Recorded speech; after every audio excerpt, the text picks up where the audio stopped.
Hi, I'm Ebenezer Nyenwe, and I'm a student at Xavier University of Louisiana, and I was at Washington University Tissue Mapping Center for the NIH CUSP program this summer. And today my project is detecting senescence in fresh versus FFPE preserved tissue treated with ABT 737.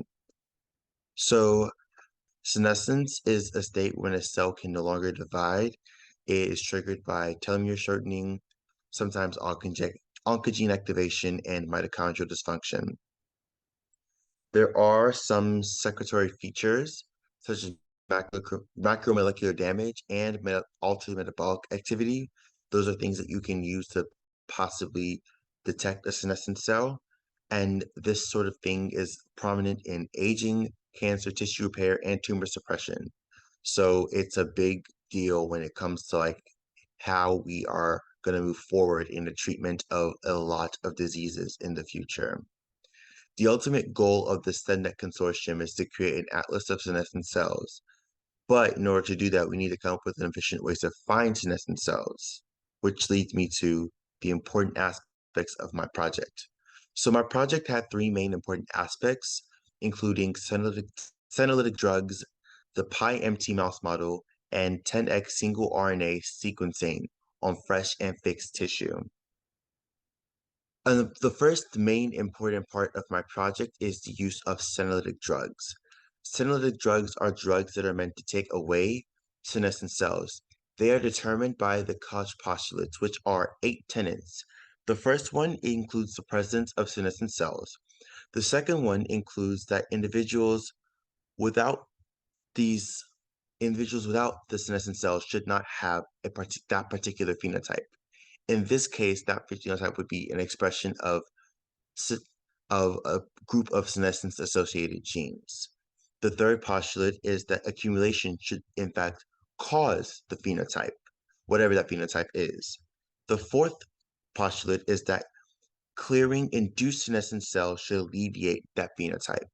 The sixth one would be clearing naturally occurring senescent cells should also alleviate the phenotype. The sixth one is that a senolytic drug should not induce any phenotypes associated with senescence. The seventh one is that this particular senolytic should be and effectively administered intermittently. And the eighth postulate is the fact that senolytic drugs are supposed to be implemented and useful for aging purposes or in age-related research. And those were postulates that I found while examining the literature. For the purposes of this experiment, the senolytic that we'll be using is called ABT 737. The next aspect of my project is the use of the PyMT mouse model. So the PyMT mouse model stands for polyvirus middle T antigen. The goal of this model would be to use the middle T antigen to mimic, well, from what I understand, this polyvirus middle T antigen mimics the signaling of tyrosine kinase receptors. And this is used for the breast cancer study because that signaling of tyrosine kinase receptors is what people see in breast cancer a lot. So these PyMT mouse do in fact have breast cancer. And these breast cancer mice were treated with the senolytic called ABT 737. The last important aspect of my project is the use of 10x RNA sequencing. 10x is the company that does RNA sequencing. They use this thing called the chromium single cell 3' solution, which is important because it is like specialized to help them better accomplish that goal of sequencing the cells. They also have this thing called RNA template ligation to link the products to the origin cell. After they prepare the sample, they have two extra steps, which includes the which includes creating the NGS or next generation sequencing library and the use of Illumina software tools. After these two steps, you should have a sequenced genome for a particular sample. The protocol is in fact slightly different for fresh and fixed tissue. For fixed tissue, there are specialized probes that are ideally, based on my hypothesis, supposed to do a better job of actually picking up on particular genes and nucleotides. Well, yeah, nucleotides in this case. Which leads me to my overall hypothesis for this project, which is that fixed tissue preservation method can capture more senescent cells. So my experimental design to help see if this method was in fact true was looking at two different categories of mice. So they got the mice and they they had two groups, the ABT 737 treatment group and the vehicle group. After they had the mice and they treated them, they collected the breast cancer tissue from the mice, and one group was treated with fresh tissue 10x RNA sequencing, and the other one was treated with fixed tissue RNA sequencing because a portion of the breast cancer tissue was in fact fixed, so it needed that fixed tissue RNA sequencing. Ideally, this is supposed to help compare the difference in sequencing between fresh and fixed RNA, fresh and fixed tissue to see which one is better at actually detecting possible senescence or if there's any difference at all. So the main methods / lab techniques that I used for this project is FFPE tissue preservation, fixed tissue preservation, single cell RNA sequencing for mice breast tissue, and then cell type clustering using gene signatures. And I used the Seurat library in R for clustering and data analysis. So I want to touch on the cell typing and clustering for this project because that was a big part of the project itself. I did this in a language called R, which is used in a lot of bioinformatics data analysis. So after some analysis, we had these figures made. This was a figure that was a part of the preliminary data for my experiment, and it pretty much shows that all the cell types are the same between fresh and fixed tissue. So this is because of a process called integration. The data had to be properly integrated to make sure that it didn't make a mistake between counting fresh and fixed tissues in its own separate categories when they were, in fact, in the same tissue. So I have here that it makes sure that the cell types are the same between fresh and fixed, and it helps make sure that fresh and fixed slides have been properly integrated in the data set. Those two notes pretty much are meant to convey the point that we needed to make sure that the data was well prepared for analysis. And this this map right here, this dim plot, helped us determine that. As you can see here, the red is for fixed tissue, and the blue is for fresh. I know that the legend is a little small, but if you pay attention to the legend right here, you see that red is fixed and that blue is fresh, and that in every single cluster, you have red and blue. And that was intentionally done to make sure that the data did not make any mistakes within analyzing and moving forward. After we determined that the fresh and fixed tissues were properly integrated within the data, we had to create a dot plot for the data that we have. And this was the dot plot that we used based off of a series of genetic signatures for different tissue types in the cell. I know at the bottom here it says features. However, in this case, features means genes. So at the bottom, you have a set of particular genes, and on the y-axis at the top right here, well, at the side, you have the different cell types that are involved in the particular piece of breast tissue. And what we did was we looked at literature and we looked at the data and we used this dot plot to determine which cells belong to which category. So after running this dot plot and looking at the literature and looking at databases for these particular genes, we determined that these particular cell types were present. And then we used that data to create what is called a dim plot. So as you can see here, the different colors pertain to different cell types. And this was done in R with a library called Seurat. So Seurat is a particular library in R used for analyzing genetic data. And in this case, it was used to help cell type this entire tissue, cell type the data from the tissue samples that were given to me. So as you can see, this is another graph that is meant to show which cells were treated with the treatment, ABT737, and which cells were left alone, aka vehicle. And as you can see, I circled some particular clusters because they were showing that they were affected by the senescence, so by the senolytic drug, which was meant to take away the senescent cells. And if you can look at the bar plots here, you see that for some clusters, there were there was a difference in the actual count values. So I know that it's like a bit hard to see on the slide, but on the y-axis you have count, which is the percentage of a particular group. In this case, the groups being ABT737 in vehicle.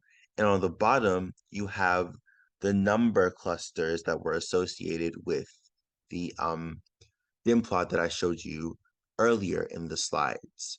And as you can see here, for clusters 7, 8, 9, and 11, including 10, there were unusual values because there were some values that were above 50% in these particular numbered clusters. And I want to also note that the numbers 7, 8, 9, and 11 pertain to the fibroblast cluster, and cluster 10 pertains to another cluster outside of the fibroblast. However, in this case, cluster 10 has a lot of vehicle cells instead of ABT737 cells, which means that it is not affected by the senolytic in a way that shows or is of interest to this particular project, in my opinion. So based off of what the data and what has been shown up to this point. After we did the analysis of the previous, done in the previous slide with the bar plot, and we related that to the clusters that were already there, we decided to do a dot plot. But instead of using gene signatures for cell types, we used genes that were proven in previous literature and from previous studies to possibly detect senescence based off of evidence that was provided beforehand. And in that case, we found that in that case, and then on this axis right here, we decided to have a separate column for fresh, the cell type, and whether it was vehicle or ABT737 treated. So each point on the y-axis has 3 identifiers. It's whether it's fresh or fixed, the cell type, and the treatment of that cell type, be it either vehicle or ABT737. So after doing that analysis, we saw that the fibroblast tissue in fresh and fixed had a particularly interesting, or at least interesting to this project's expression pattern, because of the way it expressed a particular set of senescent genes. It appeared to be, or it seems to be, that it has a higher expression of the proposed senescent genes than the other clusters. So it was interesting enough, or it made sense to further analyze the cluster that was labeled as the fibroblast cluster. And upon analysis of the genes in the fibroblast cluster, we came up with this table. So this table shows that the treatment caused a downregulation of senescence-associated genes. So here you have the p-values, and the p-values will determine if it's significant or not. Usually for p-values that are below 0.05, you consider that significant, and most of the values here indicate that it is significant. And if you look at the log-fold change category, you see that the log-fold changes are negative. And a negative log-fold change indicates a downregulation. Here is the category for gene, and it just mentions the gene that is associated with the values that are provided before it. So we decided to look into one of these particular genes because it was shown that the senolytic that applied based off of the data, it gives insight, and it seems as if the senolytic is actually affecting this particular set of genes the most. However, we decided to focus on CDK2, CDK and 2A for the purposes of this project because it fits in with the already existing literature on senescent cells. And that led me to create this piece of data right here. So what you're seeing is a series of plots, and on the y-axis, you have the count for each plot, and on the x-axis, you have two different categories, the fixed category and the fresh category. And for each category, you're looking at CDKN2A positive and the count of CDKN2A negative cells. And according to the legend right here, as you can see, the positive cells are orange and the negative cells are green. What I want to do is I want to call attention to the fibroblast section, because if you look at the fibroblast section, you notice that the amount of positive cells for CDK and 2A is lower in the ABT 737 category in comparison to the vehicle category. This is because this data shows, or at least it seems as if, or it gives evidence to the fact that there is, in fact, a decrease in the expression of CDKN2A in the fibroblast. If you also look at the way that the bars look between fresh and fixed, you would also see that there's not much difference. So I decided to zoom in on that difference here to try and call attention to and to help convey the idea, to help people see the decrease that was witnessed in CDKN2 expression between vehicle and ABT 737 treatment. So we decided to look deeper into cluster 7. Well, look deeper into the clusters associated with the fibroblast, cell type, because it seemed to be the most affected by the senolytic, as proven by the CDKN2A expression levels shown in the previous slide. And what we saw was that there was, in fact, a decrease in the amount of cells that belong to this cluster right here, numbered cluster 7 by the genetic analysis software made in Seurat.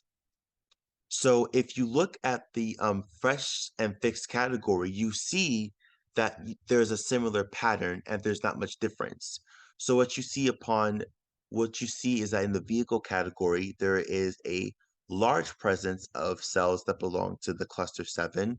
However, after treatment in the ABT 737 category, there's a severe decrease in the amount of cells that belong to cluster 7. And as you can see, the other categories and the other clusters seem to even out to have like a what seems to be an even distribution of every single cluster upon actual treatment. I also want to call attention to the differences that exist between the fresh and fixed category, in that there are none. There seems to be very little difference between the actual fixed and fresh categories. Both of them have similar values and they look similar in their ability to detect senescence or in their ability to detect the decrease in cluster 7. So we decided to actually compare the senescence associated gene expression levels between cluster 7 and the other clusters that were in the fibroblast in the overall fibroblast cluster.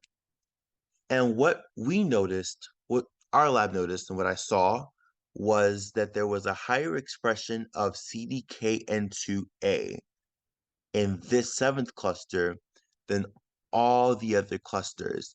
And as you can see, for all the other genes, it's like a reasonably similar expression level, but for CDKN2A, there is a significant and noticeable difference. This evidence shown here kind of gives like it gives like a backing for the idea that cluster 7 is most likely to have senescent cells. As you can see here, I titled this slide, Cluster 7 shows higher expression of senescent genes because of its expression of CDKN2A in comparison to the other clusters that are here, right here. So this brings me to the things that I found based off of the evidence that was presented and the analysis done with R, which was two main points. One, that there was not a significant difference between fresh and fixed cells when it comes to detecting senescence. This is because the graphs for determining that look at the genes, all of them seem to have like similar levels, regardless of fresh and fixed. And that cluster 7 is most likely to hold senescent cells. This was proven by the higher expression of senescent markers, as seen in the dot plot that I showed you in the previous slide, and the decrease that was observed upon the application of ABT 737. If you can go back on this slide, as you can see, when when it was a vehicle, when it was not treated, there was a very high presence of senescent cells. However, when it was treated, there was a decrease in that cluster because because the senolytic affected cluster 7 the most, which is why it led to the conclusion that cluster 7 is most likely to hold senescent cells. So based off of the conclusions, it led me to have two main further directions. The first of further direction that we have is further looking into cluster 7 to identify if there's a particular subpopulation that holds or is more affected by the senolytic ABT 737. So the idea would be, if I had more time, to do analysis and break up cluster 7 into further clusters with the Seurat library software tools to see if we could further identify an even smaller population of cell types that are affected by the ABT 737. senolytic.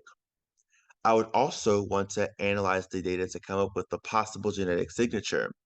As you can see, there the based off of the literature that exists and off of the data that was presented, there seemed to be a bit more of an effect for cluster 7 with the senescence associated genes. And I would like to see, if I had more time, if that would lead to the possible producing of a genetic signature or a set of genes that could confirm possible senescence. And that is the end of my presentation. I would like to once again acknowledge NIH SenNet and all the people that were associated with this lab in particular, as depicted on this slide, with a special thanks to the program director that was involved with all of this, Dr. Davies, and a special thanks to Dr. Daniel Rapp, who led me through the program and was a point of contact for me. And a special thanks to everybody that allowed me to work with them and to hear them present their research while I was going through the program and learning so much about senescence, including Dr. Karpova, who was a major point of contact who helped me to do and learn a lot of the skills that I needed to do the work that I did in this particular presentation.